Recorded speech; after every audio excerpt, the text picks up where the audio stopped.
ಎಲ್ಲರಿಗೂ ನಮಸ್ಕಾರ. Welcome to ಮನೆ ರುಚಿ. ನಾವಿವತ್ತು ಬೀಟ್ರೋಟ್ ಪಲ್ಯ ಮಾಡೋದು ಹೇಗೆ ಅಂತ ನೋಡೋಣ. ಬೀಟ್ರೋಟ್ ಪಲ್ಯ ಬಂದ್ಬಿಟ್ಟು ಒಂದು ಹೆಲ್ತಿ ರೆಸಿಪಿ. ಇದನ್ನು ಮಾಡೋದು ಹೇಗೆ ಅಂತ ನಾವಿವತ್ತು ನೋಡೋಣ.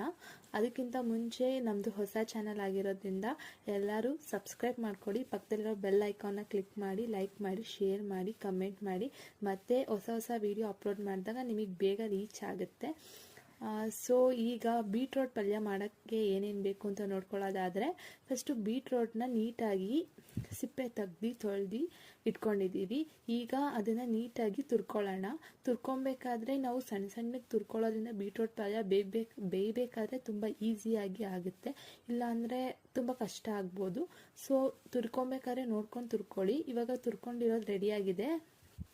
ನೆಕ್ಸ್ಟು ಬೀಟ್ರೋಟ್ ಪಲ್ಯ ಮಾಡೋಕ್ಕೆ ಬೇಕಾಗಿರೋ 5 to 6 ಸ್ಪೂನಷ್ಟು ಎಣ್ಣೆ ತೊಗೊಂಡಿದ್ದೀವಿ. ಅದಾದಮೇಲೆ 1-2 ಸ್ಪೂನಷ್ಟು ಕಡಲೆಬೇಳೆ, 1-2 ಸ್ಪೂನಷ್ಟು ಉದ್ದಿನಬೇಳೆ, ಅದಾದಮೇಲೆ 9 ಮೆಣಸಿನ್ಕಾಯಿನ ತೆಗೆದುಬಿಟ್ಟು ಸಣ್ಣಕ್ಕೆ ಮುರಿದಿಟ್ಕೊಂಡಿದ್ದೀವಿ. ಅದಾದಮೇಲೆ ರುಚಿಗೆ ತಕ್ಕಷ್ಟು ಉಪ್ಪನ್ನ ನೋಡ್ಕೊಂಡು ಹಾಕ್ಕೊಳ್ಳಿ. ಅದಾದಮೇಲೆ 1/4 kg ಆಗೋಷ್ಟು ಕಾಯಿ ತುರಿನ ನೀಟಾಗಿ ತುರಿದಿಟ್ಕೊಂಡಿದ್ದೀವಿ.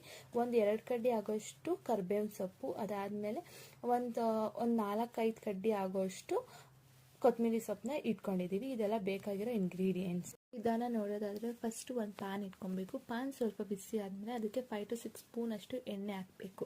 ಎಣ್ಣೆ ಸ್ವಲ್ಪ ಬಿಸಿ ಆದಮೇಲೆ ಅದಕ್ಕೆ 1-2 ಸ್ಪೂನ್ ಆಲ್ರೆಡಿ ತೊಗೊಂಡಿರೋಂಥ ಕಡಲೆಬೇಳೆ ಹಾಕಿ ಚೆನ್ನಾಗಿ ಫ್ರೈ ಮಾಡಬೇಕು. ಕಡಲೆಬೇಳೆ ಫ್ರೈ ಆದಮೇಲೆ ನೆಕ್ಸ್ಟ್ ಉದ್ದಿನಬೇಳೆ ಹಾಕಬೇಕು. ಉದ್ದಿನಬೇಳೆನೂ ಅಷ್ಟೇ ಸ್ವಲ್ಪ ಫ್ರೈ ಮಾಡ್ಕೊಳ್ಳಿ. ಜಾಸ್ತಿ ಫ್ರೈ ಮಾಡಿದ್ರೆ ಸೀದೋಗ್ಬಿಡುತ್ತೆ. ಸೀದೋದ್ರೆ ಟೇಸ್ಟ್ ಚೆನ್ನಾಗಿರಲ್ಲ. ಸೊ ಉದ್ದಿನಬೇಳೆ ಕಡಲೆಬೇಳೆ ಯೂಸ್ ಮಾಡೋದ್ರಿಂದ ಪಲ್ಯ ಬಂದುಬಿಟ್ಟು ಸೂಪರಾಗಿ ಬರುತ್ತೆ. ಕಡಲೆಬೇಳೆ ಉದ್ದಿನಬೇಳೆ ನಾವು ಆಲ್ಮೋಸ್ಟ್ ಆಲ್ ಎಲ್ಲ ಪಲ್ಯಕ್ಕೂ ಯೂಸ್ ಮಾಡ್ತೀವಿ. ನೆಕ್ಸ್ಟ್ ಕಡಲೆಬೇಳೆ ಉದ್ದಿನಬೇಳೆ ಈಗ ಫ್ರೈ ಆಗಿದೆ. ಅದಕ್ಕೆ ಆಲ್ರೆಡಿ ನಾವು ಮುರಿದಿಟ್ಕೊಂಡಿರೋಂಥ ಒಣಮೆಣಸಿನ್ಕಾಯಿ ಮತ್ತು ಕರಿಬೇವನ್ನ ಹಾಕಿ 1 ನಿಮಿಷ ಆಗೋಷ್ಟು ಫ್ರೈ ಮಾಡಿ. ಜಾಸ್ತಿ ಫ್ರೈ ಮಾಡಿದ್ರೆ ಸಿಗುತ್ತೆ. ಸೊ ಜಾಸ್ತಿ ಫ್ರೈ ಮಾಡೋದು ಬೇಡ. ನೆಕ್ಸ್ಟು ತುರಿದಿಟ್ಕೊಂಡಿರೋಂಥ ಬೀಟ್ರೋಟ್ನ ಹಾಕ್ಬೇಕಾದ್ರೆ ಲೋ ಫ್ಲೇಮಲ್ಲಿ ಇಟ್ಕೊಳ್ಳಿ, ಯಾಕಂದರೆ ಸಿಯೋ ಚಾನ್ಸಸ್ ಇರುತ್ತೆ. ಲೋ ಫ್ಲೇಮಲ್ಲಿ ಇಟ್ಕೊಂಡು ನೀಟಾಗಿ ಮಿಕ್ಸ್ ಮಾಡ್ಕೊಳ್ಳಿ. ಕಡಲೆಬೇಳೆ ಉದ್ದಿನಬೇಳೆ ಎಲ್ಲ ಪಲ್ಯಕ್ಕೆ ನೀಟಾಗಿ ಮಿಕ್ಸ್ ಆಗಬೇಕು. ಆ ಥರ ಮಿಕ್ಸ್ ಮಾಡಿಕೊಂಡು ಒಂದು 15 to 20 ಮಿನಿಟ್ಸು ಮುಚ್ಚಿ ಇಟ್ಬಿಡಿ. ಆಗ ಪಲ್ಯ ಚೆನ್ನಾಗಿ ಇದಾಗುತ್ತೆ. ಅಂದರೆ ಲೋ ಫ್ಲೇಮಲ್ಲಿ ಇಟ್ಕೊಂಡು ಬೇಯಿಸೋದ್ರಿಂದ ಪಲ್ಯ ಬಂದುಬಿಟ್ಟು ನೀಟಾಗಿ ಆಗುತ್ತೆ, ಯಾವುದೇ ಥರ ಸಿಯಲ್ಲ. ಸೊ ನೋಡಿಕೊಂಡು ಮುಚ್ಚಿಬಿಟ್ಟು 15 ಮಿನಿಟ್ಸ್ ಬಿಟ್ಟಿದ್ದೀವಿ. ಈಗ ಮುಚ್ಚಳ ಓಪನ್ ಮಾಡಿ ನೆಕ್ಸ್ಟು ಉಪ್ಪು ಹಾಕ್ತಾಯಿದ್ದೀವಿ. ಉಪ್ಪು ನಮಗೆ ಎಷ್ಟು ಕ್ವಾಂಟಿಟಿ ಬೇಕೋ ನಾವು ಅಷ್ಟು ಹಾಕ್ತಾಯಿದ್ದೀವಿ. ಬೇಯಬೇಕಾದ್ರೇ ಹಾಕೋದ್ರಿಂದ ಉಪ್ಪು ಚೆನ್ನಾಗಿ ಇಟ್ಕೊಳ್ಳುತ್ತೆ ಪಲ್ಯಕ್ಕೆ. ನೀವು ಎಷ್ಟು ಕ್ವಾಂಟಿಟಿ ತೊಗೊಂಡಿರ್ತೀರೋ ಅಷ್ಟಕ್ಕೆ ನೋಡಿಕೊಂಡು ಹಾಕ್ಕೊಳ್ಳಿ. ದೆನ್ ನೀಟಾಗಿ ಮಿಕ್ಸ್ ಮಾಡಿ. ಉಪ್ಪು ಹಾಕಿ ಹಂಗೆ ಬಿಡಬೇಡಿ, ನೀಟಾಗಿ ಮಿಕ್ಸ್ ಮಾಡಿ. ಆಮೇಲೆ ನೆಕ್ಸ್ಟ್ ಕಾಯಿ ತುರಿ ಹಾಕ್ತಾಯಿದ್ದೀವಿ.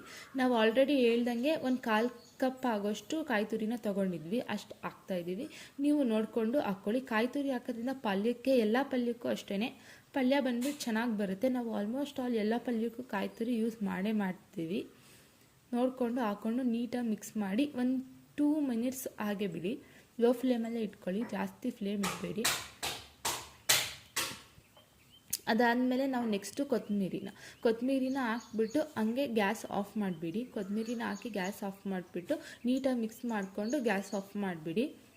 ಕೊತ್ತಂಬರಿ ಆಲ್ಮೋಸ್ಟ್ ಆಲ್ ನಾವು ಎಲ್ಲ ಅಡುಗೆಗೂ ಯೂಸ್ ಮಾಡ್ತೀವಿ, ಅದು ಒಂದು ಫ್ಲೇವರ್ ಕೊಡುತ್ತೆ. ಸೊ ಕೊತ್ತಂಬರಿನ ಹಾಕ್ಬಿಟ್ಟು ನೀಟಾಗಿ ಮಿಕ್ಸ್ ಮಾಡಿಬಿಟ್ಟು ನೆಕ್ಸ್ಟು ಅದಾದಮೇಲೆ ಒಂದು 5 ಮಿನಿಟ್ಸ್ ಬಿಟ್ಬಿಡಿ. 5 ಮಿನಿಟ್ಸ್ ಬಿಟ್ಟು ನೆಕ್ಸ್ಟು ಸರ್ವಿಂಗ್ ಬೌಲಿಗೆ ಸರ್ವ್ ಮಾಡ್ತಾಯಿದ್ದೀವಿ, ನೀವು ನೋಡ್ತಾ ಇರ್ಬೋದು. ಅದಾದಮೇಲೆ ಕೊತ್ತಂಬರಿನ ಮೇಲೆ ಉದುರಿಸಿ ಅದನ್ನು ಡೆಕೋರೇಟ್ ಮಾಡಿದ್ರೆ ಬೀಟ್ರೋಟ್ ಪಲ್ಯ ರೆಡಿ. ಇದೊಂದು 15 ಮಿನಿಟ್ಸಲ್ಲೇ ನೀವೇ ನೋಡ್ತಿರ್ಬೋದು. 15 ಮಿನಿಟ್ಸು ಇಲ್ಲ, ನಾವು ಮಾಡಿರೋ ಪ್ರಕಾರ ಒಂದು 10 ಮಿನಿಟ್ಸಲ್ಲೇ ಆಗೋಯ್ತು. ಅದಾದಮೇಲೆ ಬೀಟ್ರೋಟು ಹೆಲ್ತಿ ರೆಸಿಪಿ ಆಗಿರೋದ್ರಿಂದ ಇದು ಪೂರಿ ಜೊತೆ, ಚಪಾತಿ ಜೊತೆ, ಪೂರಿ ಚಪಾತಿ ಮತ್ತು ಪರೋಟ ಜೊತೆ ಎಲ್ಲ ಜೊತೆ ಕಾಂಬಿನೇಷನ್ ತುಂಬ ಚೆನ್ನಾಗಿರುತ್ತೆ. ಘಮ ಅಂತ ಇದೆ. ನಾವು ಕೂಡ ಟೇಸ್ಟ್ ಮಾಡಿ ಹೇಳ್ತೀವಿ. ನೀವು ಕೂಡ ನಿಮ್ಮ ಮನೇಲಿ ಮಾಡಿಬಿಟ್ಟು ಹೇಗಿದೆ ಅಂತ ನಮಗೆ ಕಮೆಂಟ್ ಬಾಕ್ಸಲ್ಲಿ ಹೇಳಿ. ಮತ್ತು ತುಂಬ ವೀಡಿಯೋಸ್ನ ಅಪ್ಲೋಡ್ ಮಾಡ್ತೀವಿ ಇದೇ ಥರ. ಲೈಕ್ ಮಾಡಿ, ಶೇರ್ ಮಾಡಿ, ಸಪೋರ್ಟ್ ಮಾಡಿ. Thank you.